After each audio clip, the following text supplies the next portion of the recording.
I interviewed for the job. We didn't have any staff. We did not have a school. We did not have any furniture. We didn't have any equipment. So this was a complete leap of faith in startup. We do it in 11 months. We're the most accelerated airframe and power plant licensed school in the country. There's going to be a deficit of over 600,000 aviation mechanics over the next 20 years. 2027 is going to be the worst year. Most people don't even think about being an aviation mechanic. You think about being a car mechanic, but you never thought about, it doesn't even cross someone's mind. This requires a high degree of intellect to diagnose all of the problems, understand the manuals, and then have the craftsmanship ability to go perform the work. You got to bring two things, and I guarantee you'll be successful. You got to bring perseverance and a can-do attitude. I'll tell you right now, in school, before they graduate, they already have multiple offers. The industry is starved for really good mechanics.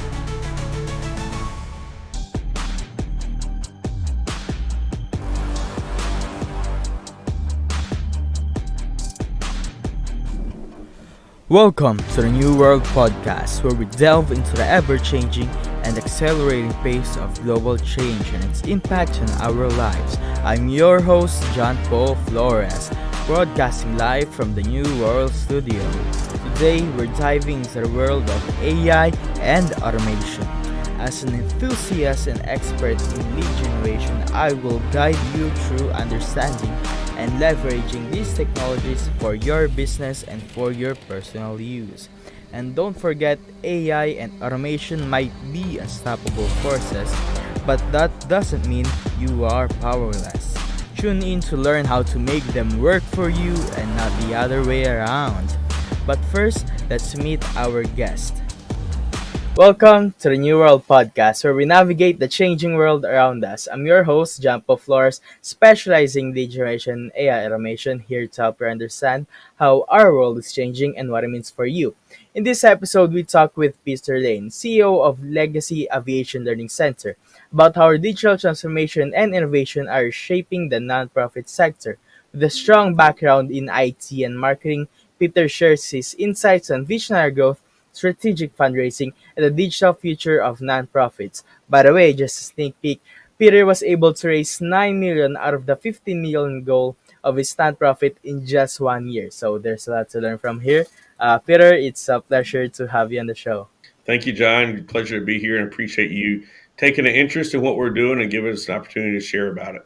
By the way, before we begin on the in-depth questions, because I do have some, do you mind giving us a quick intro on who Peter is, what's your expertise, experiences, and what keeps you busy these days? Absolutely. So my name is Peter Lane, and I'm a Southerner raised in Georgia. Moved to Northern Michigan a few years ago. My wife, she is from here. Absolutely love the seasons. Love the little town up here. Part of the Great Lakes region. A lot of fresh water. Love to be outside. Like to play golf. I've got a little boy. Spend a lot of time with him skiing during the winter. I've always been involved in helping accomplish missions, right? Whether it was starting a new chapter of a fraternity or working with a 65-year-old startup to reimagine and rebrand and accomplish new goals.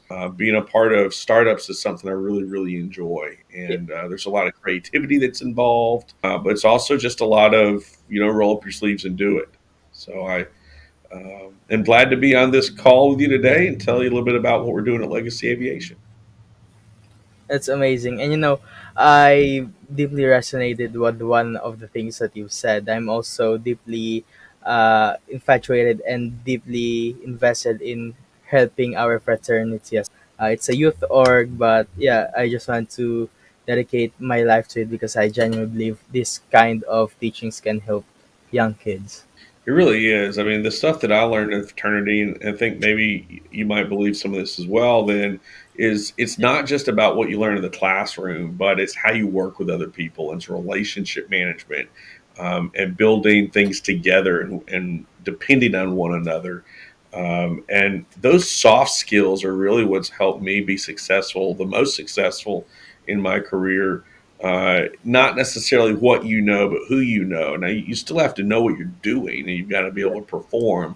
But being able to work with other people and lift other people up so that they want you to help do what they're doing. That's You learn a lot of that in fraternity life, social life. Do you think that's what got you started in being in love with doing nonprofit? Yeah, so good question. I made a career change about 7, 8 years ago now, and I had been in corporate IT executive search and sales, enterprise sales. And every year the clock just started over, and it was like a hamster. You'd work all year to raise a certain amount of money, and then start back at zero. And it was always just about chasing a dollar. And I felt like I had more to give, and I wanted something that was more purpose driven and meaningful that I could spend my life working towards. And so I made a career change, took a pay cut, but had an opportunity to go work for my fraternity. Now, I had already done a lot of things as a volunteer, and I loved working in organizations that focused on education and leadership development. Yeah. And so I knew that I already liked that sort of thing. So I basically took an opportunity to turn my volunteerism into a professional job. And that's really kind of what led me into the nonprofit world. We already talked about how you got into Legacy Aviation Learning Center, just a minor brief earlier. But do you mind letting us know more detailed explanation how you actually got into it? Sure. Kind of a funny story. I had been involved, so I decided to change jobs, decided to Yeah. leave my fraternity and go pursue something else, really that was more local. I was working that job, but I would go travel all over the North America, meeting with different donors. And so I had a remote position. I wanted something that was more familiar in town. We had moved here a few years previously and joined the country club. I had become a member of the membership committee. I like to be involved in whatever I'm doing. And I gave my resume to the chairwoman, and she handed it to her husband, who happened to be a neighbor of mine, and said, I need somebody like you. And I went and met with him, and said, Dan, I don't know anything about aviation. I like to fly, but I'm not a pilot. I'm not a mechanic. But I'll tell you this, I can learn it. I can learn to speak it, and I can surround myself with other people that are smarter than me and let them do what they do best and let me take care of the rest. It can bring people together for a common goal, and I can help those people be successful at their thing and help them deliver their best experiences. And so he said, okay. And I took the role, and we did not have a school. We did not have any furniture. We didn't have any equipment. The vision by our founders had just been approved by the IRS as a nonprofit organization the same month that I interviewed for the job. We didn't have any staff. And so this was a complete leap of faith and startup. He said, I think you have what we need in terms of passion, fundraising ability, and um, leadership, right? And this is going to take a little bit of everything. So I jumped in, became executive director and CEO, sat at a conference room table on some old chairs, and had opportunity to meet everybody that came into the building. And really started to put together the right pieces. We were fortunate and found somebody that knew what he was doing, could write a curriculum for us, and could navigate us through getting our FAA approval. I'll tell you, John, he was the first person out of at least 30 that said, you can do this in a short time frame, but if you want to do it, you got to act now and you got to go. And I said, great, let's do it. So we were able to get our certification in record time, and we designed a curriculum that's an accelerated program, and that's the differentiator for us. We're the most accelerated airframe and power plant licensed school in the country. We do it in 11 months. We do it with a lot of software as a service, virtual reality, that helps speed up the comprehension of the classroom work, but nothing takes the place of hands-on performance in the hangar. And so I've kind of morphed into this role. I like nonprofits. I like higher education. I like leadership development. That's what we're providing. Yeah, we're teaching a mechanical skill set to the men and women that come through here, but we're also giving them a soft skill set so they can Yeah. take this skill and create a life for themselves. So I know I'm getting a little long winded here, but that's how I got into nonprofits, and that's kind of how I got started with Legacy Aviation. That's incredible. 11 months from basically learning, knowing nothing about a particular field to actually being able to apply to a job.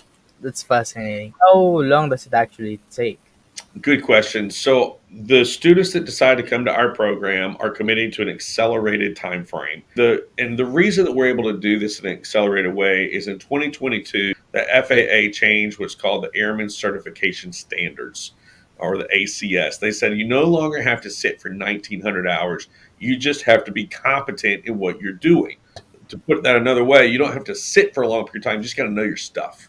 And so we were able to write an accelerated program. But in order to do that, the student is here 7 hours a day, 5 days a week. And we've got several students that are changing careers to do this. They're in their late 20s to mid 30s and even their early 40s. They've lived some life and they know going from job to job to job is no way to live. They need a career, Yeah. or they need something that's going to be stable and secure and provide a higher dollar for them to build a family around. So those students are working full time and coming to school full time. And then that leaves them with about 8 or 9 hours a day to do everything else. Is that hard? Yeah, it is. But you can do anything hard for a Yeah. year if it means you're going to get ahead and come out better on the other side. And so that's what we're doing, And so these students are really putting themselves through a rigorous academic and hands-on craftsmanship course. What I like about your program is it allows the very hardworking people, maybe just a few out of 100 people who actually wants to learn as fast as they can, so they can provide the life they want for their family as fast as possible. Actually, be able to do it. That's what I like. I hope that it's more than a few out of 100.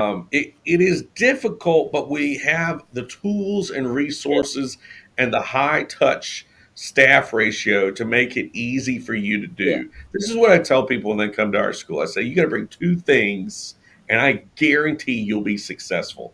You got to bring perseverance and a can do attitude. yeah. If you stay positive and you don't give up, I guarantee we will make sure that you are successful. That doesn't mean it's easy, John, but it means that if you're willing to put in the effort and not give up, you're going to be successful and you're going to have this life that you want to have. How many students have successfully taken your program as of now? Now, we just got our FAA certification a year ago on November the 15th. We opened our very first cohort of students 6 weeks later. We just started with three.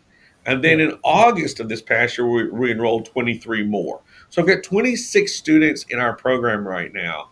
Next year, we're looking to grow to 60. We do not have a wait list. yeah. We are an accessible program. We're accelerated. We include everything in the tuition, their FAA exams, the books, the software licenses. The tools are included. They get tools when they come here and they graduate and take those Yeah. with them to start their career. So we're affordable, we're accelerated, and we don't have a wait list. So we're starting to attract people from all over the country. That's incredible. And what kind of jobs can your students actually get once they graduate to the program? Great question. So they'll have what's called an airframe and power plant license, or an A&P. With that A&P license, they can get a job working at an airline like Delta or Envoy Air or American Airlines or United. They could also get a job at a maintenance, repair, and overhaul company, an MRO. They could get a job at a fixed based operator like Pentastar Aviation, operates a fleet of jets. They have the best avionics program in the country. They could get a job at a freight airliner like Coletta Air. They could get a job in corporate aviation, taking care of corporate jets. There's a lot of different things that they could do. They could go work for a manufacturer like Instrom Helicopter or Boeing, and they could help be a part of making sure those planes are safe and ready to fly and maintained. There's a lot of different things they could do. So they could work at any airport anywhere in the world. They could work for any airline company anywhere in the world. In our town of Michigan, excuse me, Traverse City, Michigan, we've tried to align ourselves with regional employers so that students can stay in state to have a really great career or stay in the northern Michigan area. Coletta Air, Instrom Helicopter, Pentastar Aviation, uh, Envoy Airlines. These are some of the ones we work with locally. But then there's also some national companies that we're working with. Salt Chuck Aviation. Students can go live in Maui, Hawaii, or in Anchorage, Alaska, and work with Aloha Air Cargo or Northern Air Cargo. And so these are types of companies where we're building relationships where Yeah. we know that there's a need. Those students are going to start out anywhere between $30 and $40 an hour. Now that's $60 to $80,000 a year plus benefits. And some of those companies are paying sign-on bonuses of over $20,000. So there really is a quality opportunity to make somewhere between 70 and 90,000 total dollars in total compensation their first year Yeah. out of school. That's amazing. That's genuinely amazing, and especially if you compare to traditional college, most of the students don't even get to lock down a job after they finish college, and even if they do, it's not gonna be anywhere close to that amount. That's That's right. incredible. It's an essential job and it's a high skill trade job. One guy at Delta described it as new collar, Yeah, right? You've heard of blue collar and white collar jobs, right? Blue collar is craftsmanship, white collar is intellect. This is new collar, it's both. This requires a high degree of intellect to diagnose all of the problems, yeah, understand the manuals, and then have the craftsmanship ability to go perform the work. So it's very rewarding. It's a hands-on role. There's high-tech sides of this, right? You could go into the avionics side and you could be yeah, working on navigation and the Internet of Things and all of the electrical wiring. You could specialize in composites, which is how aircraft are made today, right? They're lightweight, strong, but you're working with carbon fiber and Kevlar. You could yeah. go into sheet metal. You're going to have lots of different cross training here. So there really is a lot of unique opportunity for them to get started early on and make really, really good money right out of the gate. So after they graduate, correct me if I'm wrong, you actually help them connect them to an employer. We do. So I mentioned that I had been in corporate IT and Yeah, executive search. So I spent 10 years working in HR systems and understanding how people get placed. So we do the career placement. We have what's called a career navigator, pun intended, to help them navigate their career and help place them into their first job. When our students graduate, they have multiple job offers to consider. And I'll tell you right now, in school before yeah, they graduate, they already have multiple offers. The industry is starved for really good mechanics. In fact, that was one yeah. of the things that attracted me to this. Boeing released a study, and it's been corroborated by Oliver Wyman. There's going to be a deficit of over 600,000 aviation mechanics over the next 20 years. Interesting. 100,000. That is a lot of people that are not available to go into Yeah, this industry. So you've got job security, you've got high wages because there's a lack of yeah, talented workforce, and why wouldn't you want to go do this? So then what our students are doing is they're then trying to evaluate what's the best offer for me, right? yeah, Is it this one that pays a really good hourly wage, but the benefits aren't that great, or are the benefits amazing, but the salary's a little bit lower, but this gives me where I want to go and the scope that I need, or you know what, I'm looking 5 years ahead, and this is yeah. where I want to be, and this is the type of experience that I need to give for myself. So those are some really fun things to sit and talk with the students about and help them understand and navigate, and again change their life. I think that's one more advantage that you have over traditional universities is you actually help them get a job and explain to them the different jobs that they can actually get and what choice that they can actually make for what situation they have. That's amazing. Compensation is different for everybody. Yeah, Some people care about the dollar. Hey, whoever is paying the most, that's where I'm going. I don't care about how many hours I got to work or how much I got to be on the road. I just want the most money. Somebody else might say, you know what? I need paid time off. I need my yeah, nights. I need health benefits because I've got a family, and that's more important to me, and work life balance.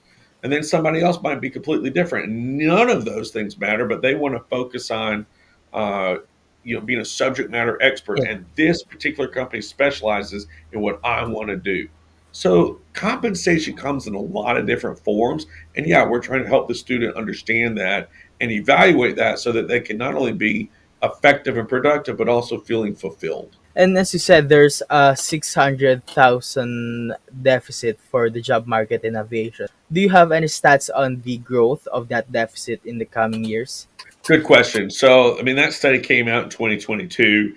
And Yeah. since then, there were about 188 schools around the country that specialized in training aviation mechanics. Some of them are community colleges, some of them are private schools, a very small number like ours, That's not a lot, nonprofit. 188. No, it's not a lot. You think about 6,000 plus colleges and universities, and there's Uh-huh. 108. So for a while, the push was really on we need more schools. And so the Yeah, number of schools is growing. I think it's over 200 and maybe 210 now. But now the problem, John, is in order to get this license, yeah, you've got to pass three exams with the FAA: an oral, a written, and a practical exam. You take the written exams first, and then you have to go see a person yeah, called a designated maintenance examiner or a DME, and that person conducts your oral and practical exam. There are not enough DMEs, and so we're yeah, bottlenecking, right? So students are graduating. There's more students coming into the field, and now they're bottlenecking because they can't get through the exams. The FAA knows this, and they're trying to get more DMEs placed, yeah. but it's a slow process. So I'm not quite sure how I got on that topic, but yeah, we're it's a growing need. Oh, you're asking about stats for growth. There's more people coming into it. 2027 is going to be the worst year. That's going to be Really? the crux point of, call it 5, 7 years ago, the industry started seeing this going, we need to do something Yeah. about this. And it started putting things in place in order to get more people into it, but it's not going to catch up in time. So by 2027, there's going to be over 25% underemployed in this industry. And then it'll start to catch up. But over the next 20 years, it's never going to catch up. At least that's the way the prediction models are reading right now. Well, I'll tell you one of the big areas that we need more women in aviation, and we've got two women in our program right now. I've got a lead female instructor. She's amazing. She's so intelligent, knows her stuff. But we need more women in aviation. That would be a big area that we could grow quickly in this field. Do you think one of the reasons that there's not more women in aviation is the fact that one of the main job titles that they could get after graduating is an aviation mechanic? I don't know. It could be. You're seeing more and more. They're called aviation maintenance technicians Yeah, instead of or airplane mechanics. Potentially, there could be, some on the naming and the yeah, nomenclature. Generally speaking, most people don't even think about being an aviation mechanic. You think about being a car mechanic, but you never thought about. I mean, it doesn't even cross someone's mind. Oh yeah, we need more pilots, but do we need people to fix those? That's starting to be highlighted more and more in the news and the media. So maybe it'll gain traction. But that's the number one barrier to get more people into this field is they don't know about it. So yeah, getting advertising and marketing out there that says this is a profession you could go into and this is what it entails. It's hard to get just men interested, let alone getting women. So we're trying to get the word out there. I know the Aviation Technician Education Council, ATEC, there's a trade association for all the A&P schools, and they've got a lot of campaign material yeah, out there about getting women involved. But I think it's like a lot of manufacturing jobs, right? A lot of men have just traditionally done that job, and there's less women. yeah. And do you think when time comes, the woman will come? I hope so. I think as a word gets out there and they see examples, I'll be very candid with you. I'm Yeah, sitting here, I'm recruiting as part of my job. I was meeting with a young lady last spring in her early 30s. She was thinking about changing careers but wasn't sure.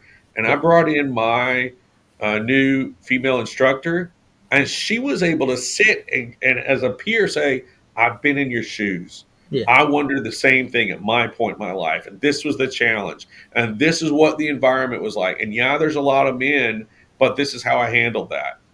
Now, I was saying a lot of those yeah. things, but it was different when it came from a woman. So I think seeing more examples of women in aviation will help as well. That's amazing. And by the way, as I said in the intro, you were able to raise 9 million out of the 15 million goal in just 1 year. Can you tell us how you were able to pull that off? Sure. So that was actually for a different nonprofit than Yeah, Legacy Aviation. That was for the Delta Chi Educational Foundation, which was a national leadership and scholarship program to support the men of the Delta Chi fraternity. yeah, That was a 5 year goal, and that was towards the end of a 5 year campaign to build an army of donors. And so we yeah, recognize we really need strategic growth. And we're going to need about $15 million to do what we need to do. And that really started out with an assessment, and some people thought it was going to be yeah, $1.5 million, not 15 million. What we did and what I led was we need relationships. You can't ask for money from people that don't exist. So we needed to develop more donors. We needed to develop yeah, trust. We needed to develop a belief that by giving to our organization, they were going to impact the mission, yeah, and they needed to know that they were going to be a part of not just a winning team, but a championship caliber team. All right, a lot of people don't want to give to save a sinking ship. yeah, They want to see a winning product and say, I want to help make a transformational gift. I want to see you go from a good team to a great team to a championship team. And that's what I want to be a part of. I want to be a part of a winner. And so yeah, that's what I'm looking for. And so that we could show that year over year over year. And then by the time we rolled out this campaign, John, we had a really good machine built. And it was simply going to our biggest donors and saying, we're ready to now be transformational. And now's the point. We need your leadership. We need your big gifts to help inspire the rest of the program. And I mean, $9 million fell in our lap once we started having those conversations. But we yeah, had set ourselves up for success. And, that might look like an overnight thing, and it wasn't. It's not. It takes a while to build a brand and to build that trust and establish that track record, if you will, of these guys know what they're doing and they're yeah, going to do what they say they're going to do. And I believe in their staying power. And I'm going to give a gift because some of those gifts that came in were estate gifts. yeah, I'm not sure if you're familiar with that, but that's a gift that matures when they pass, when they die. That is a yeah, hard thing to have a conversation with somebody about. Hey, I want to have, and that's typically the largest gift somebody yeah, can make in their lifetime is posthumously. But having that conversation with someone is a kind of a morbid conversation, and so it takes some professionalism and it takes yeah, the ability on their side to think, are you going to be around in the next 20, 30, 40, yeah, for me to sign this away. Now, typically, you don't count a campaign gift, an estate gift, unless that person is age 55 and up, right? yeah, Because they're close. This is going to sound morbid. They're closer to death than a yeah, 35-year old. So anyway, that was kind of how we did it, and that was a pledge. Some of those gifts came in immediately in cash. Some of them were estate gifts. Some of them were a pledge over 5 years. yeah, But we had enough of an army of donors. We had enough people to go to say, we need you to invest in this. We had the right leadership in place. We had the right vision in place. So yeah, we spent a lot of time building that campaign to get right here and say, now we're ready to ask for the money. Once we asked for the money, it was like, here you go. We believe in you. it's amazing. And I don't think people understand enough how important it actually is to be trustworthy when you're doing nonprofits, especially when you're campaigning to get money for it. Because I think one of the biggest concerns that people have is not the fact that they don't want to donate. Because who wouldn't? It's a burden. It's basically cleaning your soul up. Everybody wants to do it, and I think the only thing that they're concerned is what happens to their money, because there's a lot of nonprofits out there that is just out there for themselves. And if Yeah. you're able to communicate that you're actually for the people, I think they're gonna help you immediately. There's an association of Yeah, fundraising professionals, AFP, and they've got what's called a donor bill of rights. And yeah, ethics is a big, big cornerstone of that donor bill of rights. And I believe in that. I'm a member of the AFP, and it does matter, right? And being transparent and telling people what you know and what you don't know, but getting back to them and having them be a part of the process is a big deal.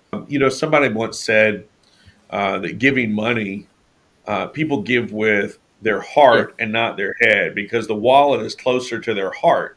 And everybody laughs about that. But giving money away is not logical. That yeah. is not a logical thought process. It's an emotional thing, right? And so you got to build that trust and that compassion with people. And you can only do that by being transparent. Is So the AFP the one that oversees on how the money is actually spent?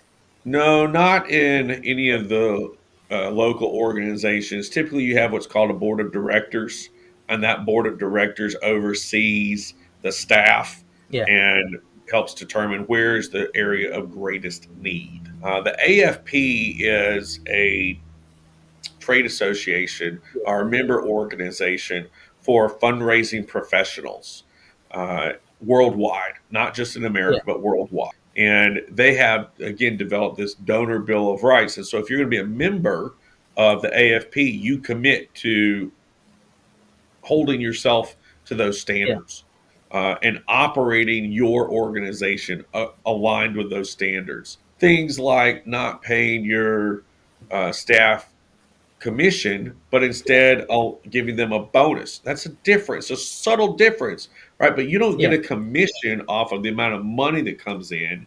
You get a bonus based on hitting predetermined KPIs or key yeah, performance indicators, right? So that your biggest donors don't think, well, gosh, I just stroked you a check for a yeah, million or $10 million. How much of that do you get? It's like, that's not how it works. We got to hit our goal as an organization. I got to hit my KPIs, which are things I can control. John, I can't control how much money comes in. yeah, I can control how many people I ask. I can control how much money I ask for. I can't control, um, how many stewardship events we have. So you look at the things that you can control and say, we're going to measure you on this. So all of that comes out of the AFP. One of the things that I want to ask earlier is that how much does the program from Legacy Aviation Learning Center for the whole 11 months actually cost? Great question. So I mentioned that we're affordable, right? And then before I answer that question, I'm going to try to tell you what we include. We include the FAA exams in your tuition. The Yeah, FAA exams are anywhere between $2,400 and $3,000. We include those in our yeah, tuition. A lot of schools don't. So you go through and then you say, well, now I've got to save up money. So you go get a job and then you never come back to take the exams. We include the test taking prep material. It's called Fulcrum Labs, which is a software. It's an adaptive learning software. Helps you learn what your weaknesses are and then bring your weaknesses up. yeah, And then ASA Prepware. We include the tools. We include uh, the learning materials. We include the field trips to yeah, take you and show you what it's really like. We include the staff, the classroom, everything. All of that's done for $38,500. yeah, Typically, it costs $50,000 to $55,000 to put this program on. Now, if you looked at some community colleges, you would see, oh gosh, Peter, they're offering this for, $10,000 or yeah, $15,000. How come you're so much more expensive? Community colleges are subsidized. There's lots of other things that are supporting that college. But if you look at the cost for their aviation maintenance program, the cost per student is close to $50,000 to $55,000. So we're able to do that at a fraction of the price. We run a very lean team. I wear a yeah. lot of different hats, but we invest in the student experience. We use relationships to help us um, show the students what they need to know with different equipment, different experiences. So Yeah. we don't have to own all of that here. And then we put the rest back into the teaching experience to make sure there's a high instructor to student ratio. Can students actually take a student loan for that cost? They can take a student loan. We've got a private student loan partner in the TBA credit union. It's a 10-year repayment term. They Yeah, don't have to make any payments for the first 6 months out of school. So by that time, you should be gainfully employed, making 5 to 7 grand a month. and you can pay it off early if you want. It is a low interest private student loan. In 2 years, I should be eligible Yeah, to for students to use federal financial aid, FAFSA, or the GI Bill. yeah, We have to be in operation for student services for 2 years before we're eligible to apply to the U.S. Department of yeah. Education and the VA, the Veteran Affairs Office, to be a recipient of those federal dollars. And it makes sense. They just want to make sure that new organizations are going to be successful before they start Yeah. handing out federal dollars. Do you think one of the biggest reasons on why people might be turned off from maybe something like Legacy Aviation Learning Center is that they don't know that you can actually use student loan for it? Because I don't think it's actually popularized the idea that you can actually use it for this kind of school. Could be. We're considered a trade Yeah, school. We're a private trade school. We're only teaching one skill. I'm not teaching yeah, lots of different skills. So maybe they don't. And that's part of the challenge is getting the word out there about who we are and what we're doing and how you can pay yeah, for it. I think the other thing is, John, a lot of the people that I talk with are someone that has not thought about going to college and they don't necessarily come from a strong socioeconomic background. And so understanding how financial institutions and how loans and payments work is really challenging and it's a big yeah, barrier and it's scary. And there's not a lot of people to ask about that you trust, right? So I've run into that conversation with a lot of students that have said, I'm scared. I'd rather pay all yeah, cash for this. And I try to educate them and say, that's not how the world works. You're not going to pay all cash for this. You're going to pay 38.5, but you're going to come out making 70. You're going yeah. to pay this off in no time, um, and move on with your life. And the opportunity cost that you're giving up by trying to save up all cash versus going Yeah. ahead and getting the education and start making a higher wage is enormous once you spread it out over many years. Yeah. So educating people about how the loan works, why it's a good idea. I mean, really, there's nothing better to invest in than an education for yourself. Plus, considering that most of the people who says that they want to save first so that they can pay cash, most probably they're not earning as much as they can. So how can they actually save enough money for it to be even considerable in the next 5 years? It's going to take them a long time, right? And they're going to have to be really disciplined, and they're going to have to not have an emergency come up where they need that money. So I had this conversation with a student last week. He's 32, and he said, I've been in the food service industry. I'm just Yeah, going to save up for this. And I said, if you don't mind me asking, how long have you been thinking about doing this program? And he said, oh, I've told everybody I'm going to do this for a year. They all expect me to do it. I said, well, what are you waiting for? For a very small amount of money out of pocket, yeah, you can get a loan to finance this. And in 18 months, you can start paying this off yeah, after you're making two or three times the amount of money you're making right now. And so you just kind of need somebody. It's scary, right? What you got to do is you got to find somebody to say, are you willing to bet on yourself? Can you yeah. trust yourself to do this? Because if you can, there's a world of opportunity for you. No, I think most of the advertisement that you're gonna have to run for your company is mostly gonna be educating the people to the fact that you can actually use loans for this and why it's actually better to do so. You might be right. I've been running ads that, hey, make sure you know about this, and is this Yeah, something you want to do? This is the amount of money you can make. Maybe I need to shift some of it and say, here's how to pay for it, and here's how we can yeah. help you make this a reality. Yeah, because maybe they are seeing the opportunity, but the fear is bigger than the opportunity itself. So I think you That need is a to great shine light to insight, that. John. Yeah. Maybe you need You're to shine light on that first. that I absolutely I agree with you. That's I had never thought about it that way, but I think you're right. Got Absolutely. And advertising people this afternoon. I'm glad I was able to give that insights. Yeah, thank you. If someone, because you have a lot of nonprofit experience, obviously, if someone who has no experience on it uh, as much, how do they actually enter or maybe join a nonprofit? Maybe they don't want to do it full time, maybe just part time. Sure. I would say get involved as a volunteer. Get involved, right? Wherever you are, whatever you're doing, if there's a cause you care about, I guarantee there's some type of organization that exists Yeah. to further that cause. And if there isn't one, create one, but get involved. And once you get involved, the time that you put into something, you're going to get back tenfold Yeah. in the impact that it makes on you and your life. And the more you get involved in advancing a cause that you care about, you're going to have opportunities to develop experience. Yeah. And then you can start to use that experience to market yourself to a more established nonprofit that has enough budget to hire a Yeah. staff. And that would be how I would encourage you to do it. But plus, it's training ground. You know, you like, do I like this type of work or not?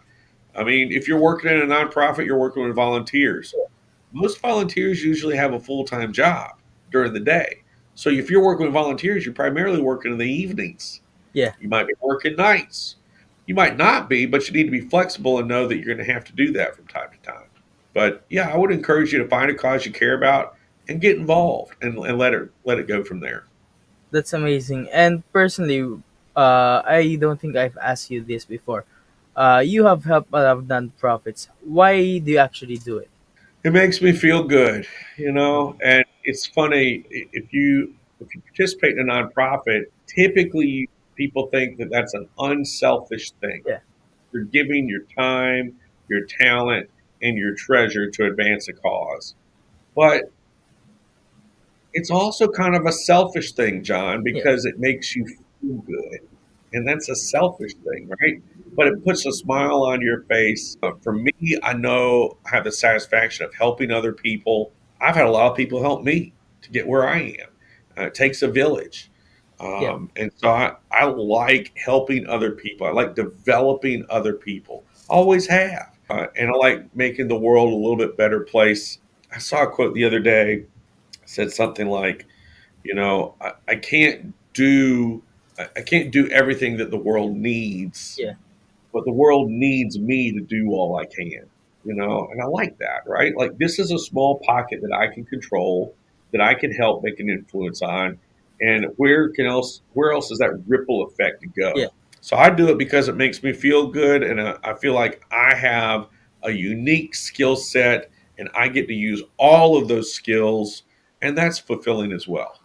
I've actually been in conversation with a few people in aviation. And yeah, what you said about not having enough people is, I'm gonna say, one of their biggest concerns. Especially with this one guy who's in aviation manufacturing, so they create this precision materials for big aviation companies. And one of the biggest things that he said is that uh, we need to bring the manufacturing back to US, especially for aviation parts, because there's a lot of lack in not in just the materials or the actual machines to create it, but with the people. So with that, I do believe that you should focus more on bringing more people into your program and expanding it more. Thank you. We're trying to grow. We've got plans to expand our facilities here so we can serve more people. We've had some conversations about taking some of our remote stuff and doing it in a satellite campus, and we're exploring those ideas. But um, it remains to be seen. We're in our first full year of Yeah. operation. We're growing. It's exponential growth. It's an exciting time. And the cool thing is, we can evolve very quickly. We don't Yeah. have a lot of red tape. So we can act pretty quickly and nimbly on those types of opportunities. So if you talk to more aviation people that say, wow, this is great, we need more of that, how can we help them? Please connect us and let's see where it goes. Awesome. I'm gonna try and do so. And do you have any message or what's your goal for your program more? Do you mind letting us know maybe your 5 year or your 10 year goal Sure. for it? So we do have a 5 year pro forma, and our goal is to continue to increase enrollment steadily over the next 2 to 3 years, getting to about 75 full time students a year. And then at that point, John, we are going to be busting at the seams of this facility, Yeah. and we'll need to build a bigger facility. We'd like to see 100 people coming through this program every year, maybe more. Depends on how demand grows. We're not opposed to satellite campuses. That would be an exciting Yeah. thing to have a conversation about. We are an accelerated program. How do we continue to evolve? We want to be Yeah. known as the Navy SEALs of A&P schools. And what does that mean? Character, teamwork, dependability, effective, the best tools, right? Dependable. Those are the things we want to be known as. Are we there? No, we're not there yet. But we're growing and we're evolving. And this little town of Traverse City has got some big ambitions, and we're excited to do our part to help advance the national economy and the aviation workforce. Are you planning on the future to have remote students, or maybe offset some of the learning materials to a more modular type of thing? We've talked about it briefly. Now we're about 18 months in since I started. So we've talked Yeah. about a lot of things. We'll see how it goes. But yeah, we've talked about, hey, we've got a learning management system.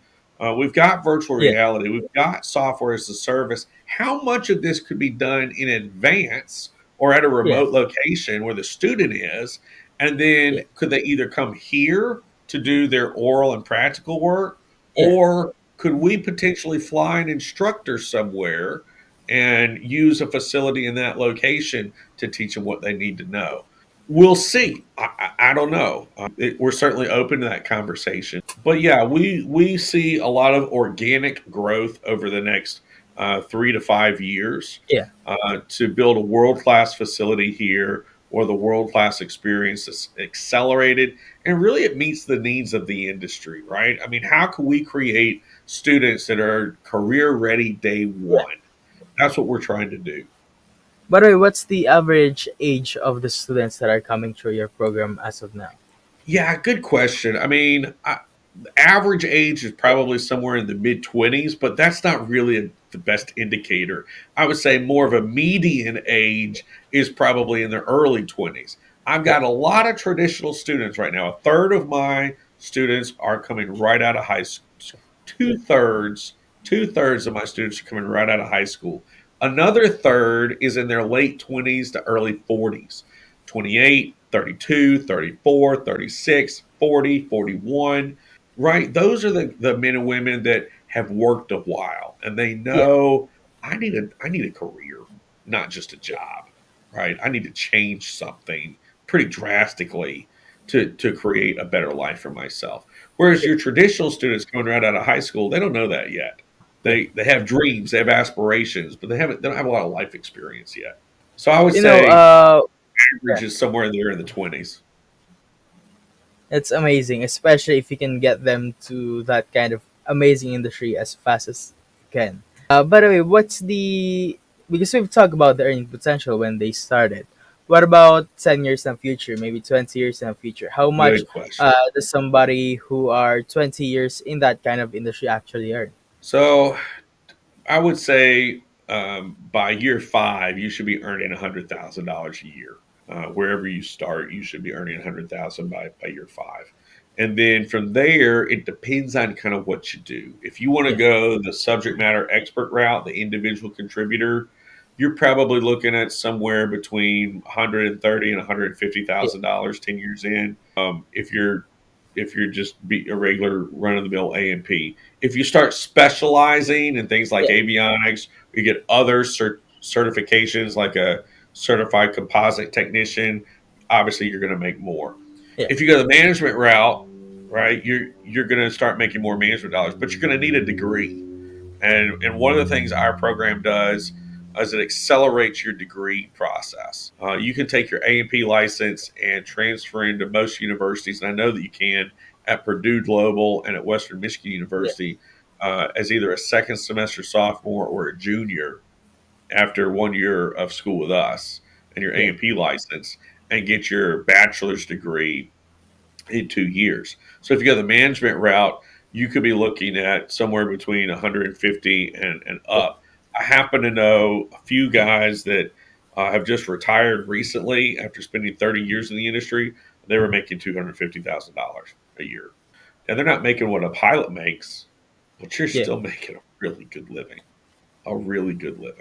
And those are people that worked for big airlines. Yeah. If you wanted to work as a business owner, there's certainly a lot of opportunity there as well. If you want to specialize, if you want to go work in corporate, you can make more. But it's like anything, the more that you specialize and the more education you have and the more that you can do something better than someone else, the more money you're Yeah. going to make.